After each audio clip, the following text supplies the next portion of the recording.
प्यारे विद्यार्थियों नमस्कार। स्माइल एजुकेशन चैनल पर आप सभी का स्वागत है। आज की क्लास में हम कक्षा 4 की जो हमारा परिवेश भाग 2 पर्यावरण की नई किताब आई है उसका अध्याय 10 है, मीरा ने सीखा नक्शा। इस पार्ट को हम सबसे पहले पढ़ेंगे, अच्छी तरह से समझेंगे। उसके बाद इसके जितने भी अभ्यास कार्य वाले प्रश्न हैं और पार्ट के अंदर आने वाले प्रश्न हैं उन सभी के उत्तर इस वीडियो के अंदर देखने वाले हैं। आपको क्या करना है, वीडियो को पूरा देखना है और पार्ट को समझने का प्रयास करना है। चलते हैं पाठ की ओर। पिता और मीरा घर के आंगन में बैठे हैं। पिता जो नक्शा पढ़ना जानते हैं, मीरा एक जिज्ञासु छोटी सी बच्ची हैं जो हमेशा कुछ नया सीखना चाहती हैं। उसके सामने नक्शा फैला हुआ है तो मीरा बोलती हैं, नक्शे को घूरते हुए यानी कि उसको देखते हुए बोलती हैं, पापा ये क्या है?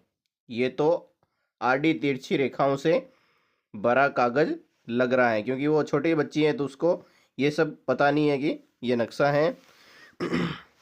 उसके पिताजी हंसते हुए बोलते हैं, अरे बेटा ये नक्शा है, इसमें अपने गांव का पूरा रास्ता और प्रमुख स्थान दिखाए गए हैं।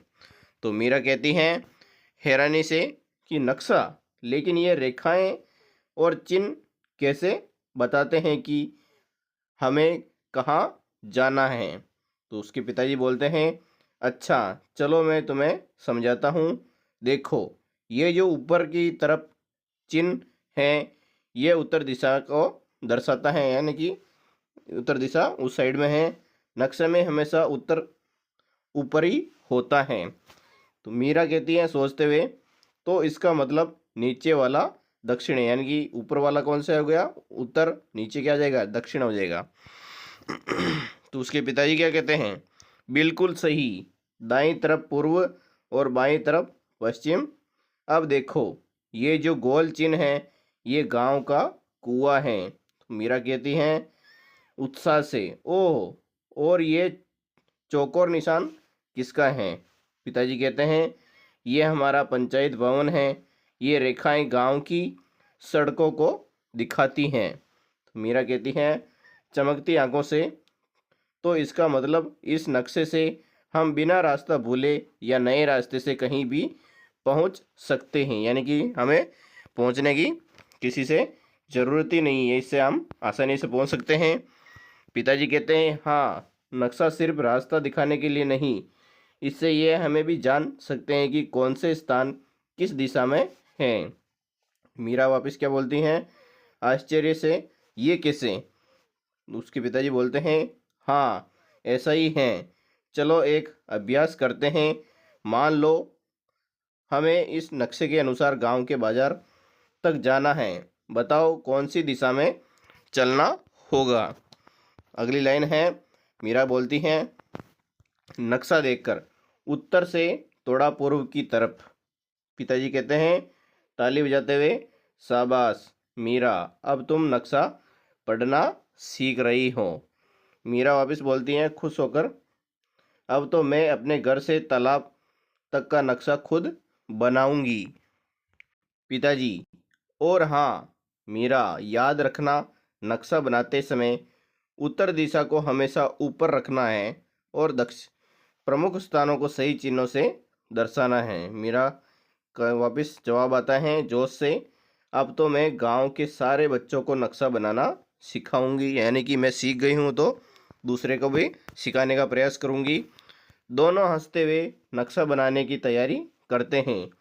दिशाओं को समझने के लिए पिछली कक्षा में दाएं और बाएं का उपयोग किया था। अब हम इसे दूसरे रूप में जानने का प्रयास करते हैं। जैसे कि आपने सूर्य को उगते हुए देखा है तो वह दिशा पूर्व की दिशा होती है और जिस दिशा में वह अस्त होता है वह दिशा हमेशा पश्चिम दिशा होती है। तो चलो इसी पर एक कविता गाते हैं। गतिविधि 1 है, 4 दिशाएं कविता। उगता सूरज के सामने मुंह है, यानी कि फेस करके खड़े हो तुम। जैसे कि ये बालक है जो सूरज के सामने खड़ा है। ठीक सामने पूरब दिशा होती है, यानी कि यह पूरब दिशा हो गई और इसके पीठ के पीछे पश्चिम दिशा हो गई। और जो इसका जो बायां हाथ है ये वाला ये उत्तर दिशा की ओर और ये इधर वाला दक्षिण दिशा की ओर दर्शाता है। 4 दिशाएं होती हैं, पूरब, पश्चिम, उत्तर, दक्षिण। 4 डायरेक्शन होती हैं, ईस्ट, वेस्ट, नॉर्थ, साउथ। अब हम आगे चलते हैं अगली लाइन की तरफ। तो गतिविधि 2, इसमें आपके विद्यालय में जिस ओर से सूरज उगता है यानी पूर्व दिशा, और उस तरफ मुंह करके खड़े हो जाना है आपको। अब आपके सामने यानी पूर्व दिशा में क्या क्या वस्तुएं दिख रही हैं, एक सूची बनाइए। तो इसका उत्तर है, पूर्व दिशा के सामने में दिखाई देने वाली वस्तु जैसे कि पेड़, स्कूल का मैदान, सड़क, कक्षा भवन, मंदिर, घर स्थान के अनुसार हैं। और अगला है, पूर्व दिशा में सामने से खड़े होने पर हमें पेड़, मैदान, सड़क दिखाई देती हैं। पश्चिम दिशा में यानी कि पीछे की ओर देखने पर घर, दुकान, पार्क दिखाई देते हैं। अब अगली दिशा है उत्तर दिशा, जिसे बाएं ओर देखने पर कक्षाएं, पुस्तकालय, पानी की टंकी दिखाई देती हैं। और दक्षिण दिशा यानी कि दाईं ओर हमें कार्यालय, शौचालय, खेल का मैदान, ये उदाहरण है, अपने विद्यालय के अनुसार बदल सकते हैं। प्रश्न नंबर 2 है, अब उत्तर की दिशा में मुंह करके खड़े हो जाओ। इसका पहला है, आपके बाएं हाथ पर कौन सी दिशा है, इस दिशा में क्या क्या है। तो इसका उत्तर लिखेंगे, मेरे बाएं हाथ पर पश्चिम दिशा है, इस दिशा में घर, दुकान और पेड़ दिखाई दे रहे हैं। अगला प्रश्न, आपके दाएं हाथ पर कौन सी दिशा है, इस दिशा में क्या क्या है। तो इसका उत्तर है, मेरे दाएं हाथ पर पूर्व दिशा है, इस दिशा में मैदान, सड़क और पेड़ दिखाई दे रहे हैं। अगला है प्रश्न, आपके पीछे कौन सी दिशा है, इस दिशा में क्या क्या है। तो मेरे पीछे दक्षिण दिशा है, इस दिशा में कक्षाएं और कार्यालय बना हुआ है। ये इसका उत्तर हो गया। पाठ की अगली लाइन है, हम दिशाओं को पहचानने के लिए दिशा तीर का उपयोग भी कर सकते हैं। इसको आप अपने शिक्षक की सहायता से भी बना सकते हैं। गतिविधि 3, जिसमें दिशा पता करने के लिए दिशा सूचक, इसे बनाने के लिए इन वस्तुओं की आवश्यकता पड़ेगी। एक पुरानी रिफिल लेनी है, कैंची, कागज और गोंद। फिर पहले कैंची से रिफिल के पीछे का भाग आगे चित्र में बताए अनुसार काटो। अब कैंची से कागज के बड़े 2 तीर काटो। अगली लाइन है, दोनों पर गोंद लगाओ, रिफिल से काटा हुआ भाग एक तीर के बीच में लगाओ, इस भाग को बीच में रखो जैसे यहाँ पर दिखाया गया है। जैसे कि यहाँ पर रिफिल दिखाया गया है उसी तरह आपको बनाना है। इसी ऊपर दूसरा तीर भी चिपका दो ताकि रिफिल का भाग बीच में रह जाए और उसके पास एक बड़ा सा तीर भी बन जाए। तो आपको ऐसा बनाना है। और इसमें हवा का दिशा सूचक पूरा करने के लिए तीर में लगे रिफिल के भाग को जेल की नोक पर लगाओ। अब जब तुम इसे चलती हवा में रखोगे तो थोड़ा हिस्सा तीर को घुमाएगा और तीर की नोक बताएगी कि हवा किस दिशा की ओर जा रही है।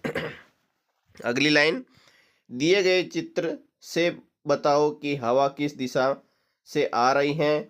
क्या इन्हें देखकर आपके दोस्त बता पाएंगे कि हवा किस दिशा में चल रही है। जैसे कि यहाँ पर जो पेड़ है, इसका पेड़ की जो हवा आ रही है यानी कि पूर्व से पश्चिम की ओर जा रहा है।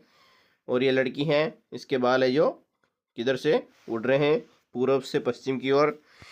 तो हम लिख सकते हैं इस बॉक्स में कि बाल है जो ये पूर्व दिशा की ओर हवा आ रही है, इस कारण पश्चिम दिशा में जा रहा है। पेड़ ये पूर्व दिशा से हवा आ रही है। पतंग ये भी पूर्व दिशा से। आग ये भी पूर्व दिशा। कपड़े ये भी पूर्व दिशा से हवा आ रही है। अतिरिक्त सरल यानी कि समझने के लिए, बाल, पेड़, आग, कपड़े और पतंग हवा की दिशा में झुकते हैं, इसलिए हम देखकर हवा की दिशा पहचान सकते हैं।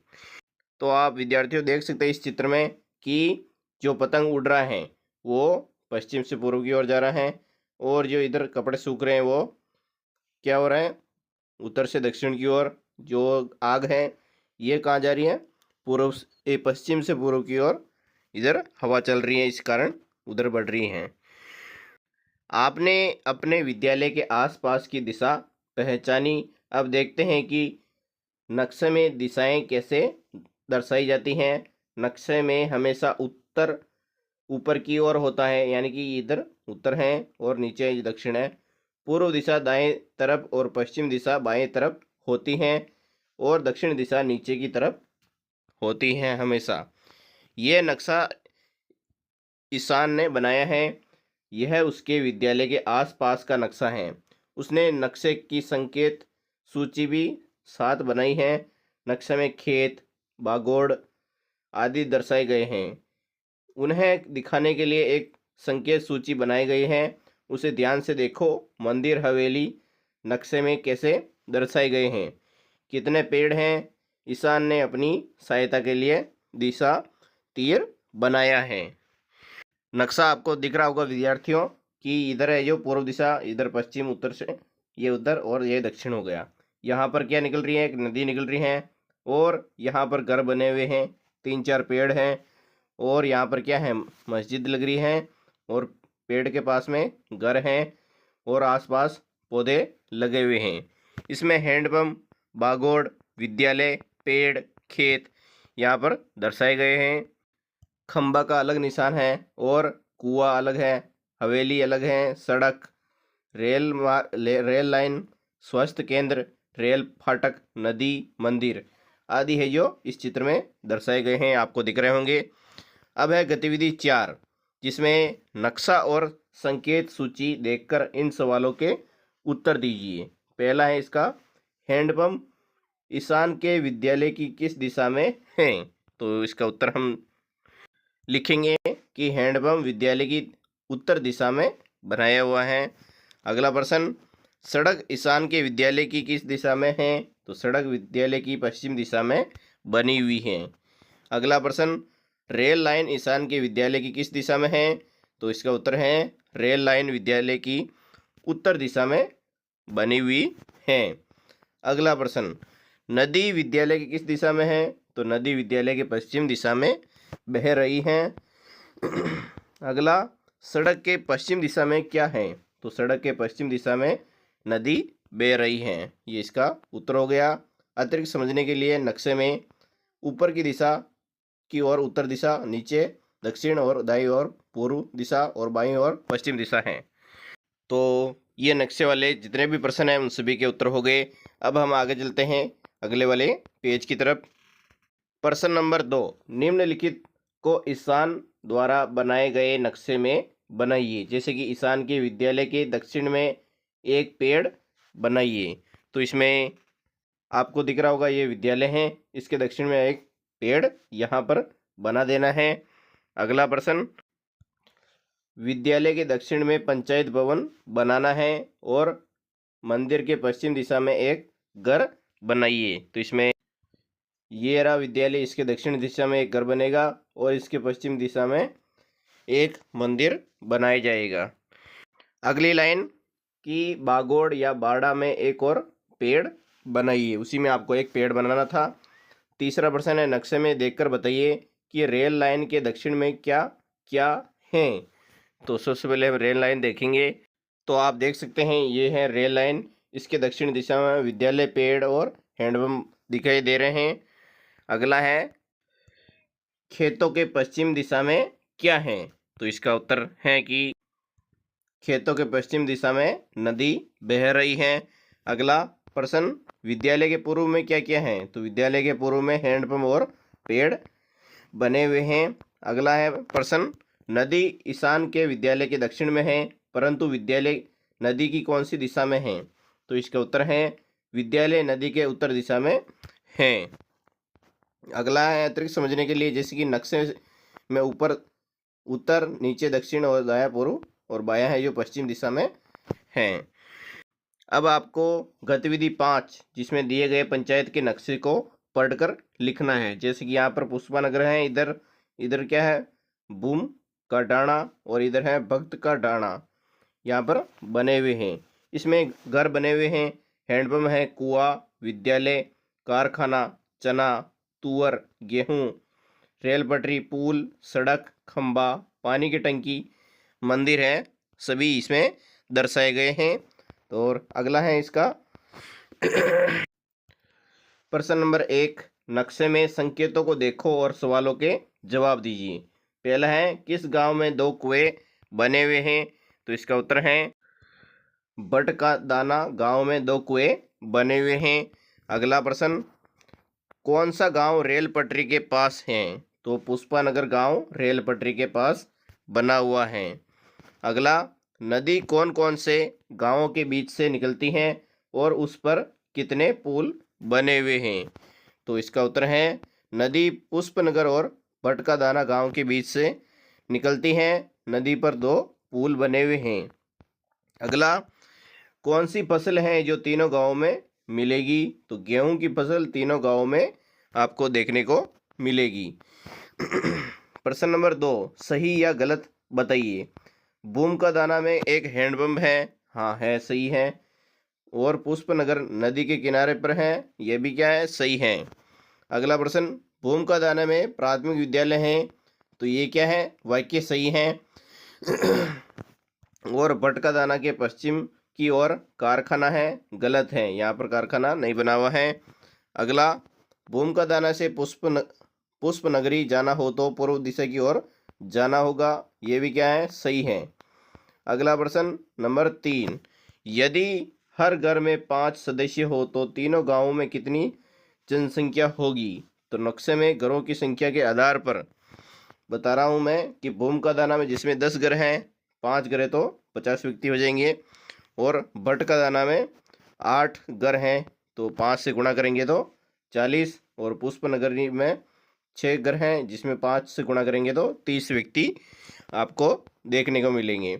अतिरिक्त प्रश्न समझने के लिए पाठ की अगली लाइन है, कभी आपने सोचा है कि आपके द्वारा बनाया हुआ विद्यालय का चित्र एक नक्शे से किस प्रकार अलग है? चित्र का उद्देश्य सौंदर्य और कल्पना का दिखाना है तथा नक्शा स्थानों की सटीक जानकारी देता है। इस पर कक्षा में अपने शिक्षक से विस्तार में बात करनी है। और यहाँ ध्यान देने योग्य बातें निम्नलिखित हैं कि चित्र में वस्तुएं वैसी दिखाई जाती हैं जैसी वे दिखती हैं और नक्शा में वस्तुएं चिन्हों, रेखाओं और संकेतों से दिखाई जाती हैं। और चित्र किसी जगह को किनारे से देखकर बनाया जाता है और नक्शा ऊपर से देखकर बनाया जाता है, जैसे आसमान से देख रहे हो। इसमें एक प्रश्न था कि आपके द्वारा बनाया गया विद्यालय का चित्र नक्शे से किस प्रकार अलग है? इसका उत्तर है चित्र में वस्तुएं जैसी दिखती हैं वैसी बनाई जाती हैं। नक्शे में वस्तु चिन्हों, रेखाओं और संकेतों से दिखाई जाती हैं। चित्र सामने से देख कर बनाया जाता है और नक्शा है जो ऊपर देखकर बनाया जाता है, जैसे कि अभी हमने देखा था। और इसमें चित्र में पैमानों का उपयोग आवश्यक नहीं है। नक्शे में पैमाने का उपयोग किया जाता है ताकि वास्तविक दूरी और नक्शे की दूरी का अनुपात सही करें। नक्शा कैसे बनता है? तो इसके लिए सामान क्या चाहिए? माचिस की तीलियाँ, पैमाने के लिए चौक और कागज। पैमाना क्या है? एक तीली को 1 कदम के बराबर माना जाता है। उदाहरण के लिए यदि कमरे की दीवार 10 कदम लंबी है तो नक्शे में ये 10 तीलियों के बराबर होगी। यहाँ पर कमरे बने हुए 1 2 3 और बरामदा बना हुआ है। नक्शा बनाना, जिसमें कमरे की लंबाई, चौड़ाई, दरवाजे, खिड़कियों और अन्य को पैमाने के अनुसार नक्शे पर दिखाइए। चिन्ह और संकेतों का उपयोग करना है। गतिविधि 6, जिसमें कक्षा कक्ष का मापन। पहला है पैमाना निर्धारित कीजिए। 1 माचिस की तिल्ली बराबर 1 कदम। दूसरा, उत्तर, पूर्वी, दक्षिण, पश्चिमी दीवारों को नापना है। तो दीवार की लंबाई को कदमों में नापिए और जितने कदम लंबी है उतनी तीलियों को सटका कर लगानी है। उदाहरण के रूप में आप देख सकते हैं, यदि दीवार 10 कदम लंबी है तो 10 तीलियों का उपयोग किया जाएगा। प्रश्न 3, दीवारों को चिन्हित कीजिए। तीलियों को सटाकर लगाने के बाद चौक से उनके चारों ओर रेखा खींचिए, तीलियों को हटा दीजिए। अन्य कमरों को नापिए, जैसे कि विद्यालय के अन्य कमरों की दीवारों को भी कदमों से नाप सकते हैं। और जुड़ी हुई दीवारों को चिन्हित कीजिए। यदि आपकी कक्षा की दीवार दूसरी कक्षा से जुड़ी हुई है तो नक्शे में भी उसी तरह बनानी है आपको, और दिशा पहचानो। जैसे कि यहाँ पर है, आपको एक चित्र दिखाई दे रहा है जहाँ पर रेल है जो पूर्व से पश्चिम की ओर जा रही है, और इधर खेत बने हुए हैं, यहाँ पर तालाब, गांव, यहाँ पर वापस खेत, और ये नदी बह रही हैं, और ये जंगल है। तो इसका जो उत्तर दिशा होगी इस साइड में होगी, और दक्षिणी दिशा इसकी उल्टी हो जाएगी, और जो बस हैं वो पश्चिम से पूर्व की ओर जा रही हैं। तो इसमें अभ्यास कार्य वाले प्रश्न हम देखते हैं कि ऊपर दिए गए चित्र को देखकर निम्नलिखित वाक्यों का उत्तर दीजिए। पहला है, रेलगाड़ी किस दिशा में जा रही है?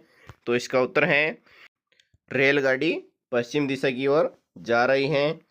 अगला है प्रश्न नंबर 2, पहाड़ से सड़क की तरफ नदी बह रही है, वे किस दिशा में बह रही है?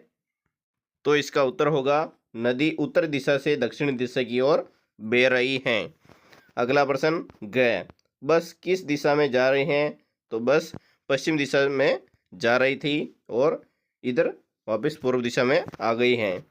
अगला प्रश्न, तालाब के किस दिशा में खेत हैं? तो तालाब के उत्तर दिशा में खेत बने हुए हैं। अगला प्रश्न, गांव की किस दिशा में नदी है, पूर्व या पश्चिम? तो गांव की पूर्व दिशा में नदी बह रही है। अगला प्रश्न, रेलगाड़ी के दक्षिण की ओर की तीनों वस्तुओं के नाम लिखो। रेलगाड़ी के दक्षिण की ओर खेत, तालाब, नदी नहीं, तालाब, गांव बने हुए हैं। और एक पंक्ति में समझते हैं कि चित्र में तीर से दिशा पहचान कर हम रेल, बस, नदी और अन्य वस्तुओं की दिशा बता सकते हैं। अगले वाले पेज के प्रश्न है कि आगे देखिए, चित्र के बीच में एक मैदान है, जैसे कि यहाँ पर मैदान बना हुआ है, मैदान में मेला लगा हुआ है, इसके चारों तरफ गांव हैं, चारों गांव के लोग मेला जानते हैं। नीचे कुछ वाक्य लिखे हैं, उनको बताना है कि कौन सा वाक्य सही है या कौन सा गलत है। जैसे कि यहाँ पर बड़गांव है, इधर आमा गांव, नीम गांव और रायपुर, यहाँ पर गांव बने हुए हैं। तो चित्र को देखकर वाक्य के सामने सही या गलत का निशान लगाइए। पहला है, रायपुर गांव के लोग मेला देखने के लिए उत्तर दिशा में जाएंगे। तो इसका आंसर क्या हो जाएगा? गलत होगा, क्योंकि वो दक्षिण दिशा में जाना होगा उनको, ये रही दक्षिण दिशा में। तो नीम गांव के लोग मेला देखने के लिए उस दिशा में जाएंगे जिस दिशा से सूरज उदय होता है। तो नीम गांव आपको दिख रहा है ये वाला, तो ये इधर जाएंगे तो क्या हो जाएगा? ये वाक्य सही हो जाएगा, यानी कि दूसरे नंबर पर आपको राइट का निशान लगाना है। तीसरा, बड़गांव के लोग मेला जाने के लिए पश्चिम दिशा में जाएंगे, ये भी क्या है? सही है। चौथा, आमा गांव के लोग मेला देखने के लिए उस दिशा में जाएंगे जिस दिशा में सूरज अस्त होता है। तो ये इसका आंसर गलत है, यह गलत हो जाएगा। अगला प्रश्न, निम्नलिखित प्रश्नों के उत्तर चित्र में से देखकर लिखिए। पहला है, मेले से वापस आने के लिए नीम गांव के लोगों को किस दिशा में चलना पड़ेगा? तो इसका उत्तर है, पश्चिम दिशा से वापस उनको चलना पड़ेगा। अगला प्रश्न दूसरा, बड़गांव से नीम गांव जाना हो तो किस दिशा में चलना पड़ेगा? तो पश्चिम दिशा में चलना पड़ेगा, इसका उत्तर हो गया।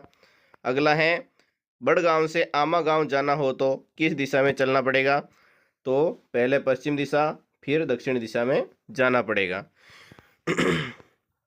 अगला है चौथा, राजू नीम गांव से किस दिशा में चलकर मेले में पहुंचा, फिर वह मेले से उत्तर दिशा में गया तो कौन से गांव में पहुंचेगा? तो इसका उत्तर है, राजू पूर्व दिशा में चलकर मेले में पहुंचा, मेले से उत्तर दिशा में जाने पर वह रायपुर गांव में पहुंच जाएगा। तो विद्यार्थियों, वीडियो कैसा लगा है? अगर अच्छा लगा है तो लाइक एंड सब्सक्राइब करना ना भूलें। हमारा एजुकेशन चैनल है, यहाँ पर रोज़ नए वीडियो अपलोड होते हैं। तो वीडियो को पूरा देखने के लिए आप सभी का तहे दिल से धन्यवाद। जय हिंद।